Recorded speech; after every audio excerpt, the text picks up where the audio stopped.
ఈ బెలూన్ ఎంతమందికి తెలుసు చెప్పండి. ఆడుకోవడం అంటే ఇంకెంతమంది ఇష్టం పెద్దవాళ్లకు అన్నది కామెంట్ సెక్షన్ లో కామెంట్ చేసేయండి. ఇది చిలకమ్మ కోసం కొన్నాను అని బిల్డప్ కొట్టి మనమే ఆడాము. తక్కువలో తక్కువ ఒక 20 minutes నా చేతిలోనే ఉంది. చిలకమ్మ చాలా రిక్వెస్ట్ చేసింది కానీ పో అని చెప్పి పక్కకి తోసేసి నేనైతే మంచిగా ఆడుకున్నాను అనమాట. ఇచ్చినట్టే ఇచ్చేసి తీసేసుకుంటే ఆ కిక్కే వేరప్ప. ఫైనల్ గా నా ఎంజాయ్మెంట్ అంతా అయిపోయిన తర్వాత చిలకమ్మ ఇంకా నాకు ఇవ్వదు మా అమ్మ అని చెప్పి పక్కకు పోతుంది. ఇంకా సర్లే చిలకమ్మ ఏడుస్తుంది కదా అని చెప్పి అప్పుడు ఇచ్చాను అనుకోండి. ఆమె కూడా చాలా ఎక్కువసేపే ఆడింది.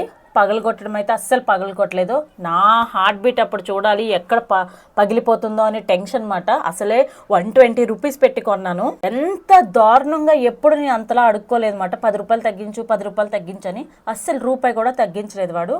ఎంతో రిక్వెస్ట్ చేస్తే 100 రూపాయలకి ఇచ్చాడనమాట. అమ్మయ్య 20 రూపీస్ తగ్గింది అనుకొని వచ్చేసాను. అండ్ ఫస్ట్ 3 times దుర్గమ్మ చెరువు పార్క్ ఎవరైనా సరే ఇలాంటి షార్ట్స్ లేదంటే వీడియోస్ లేకుండా బయటకైతే రారు కదా.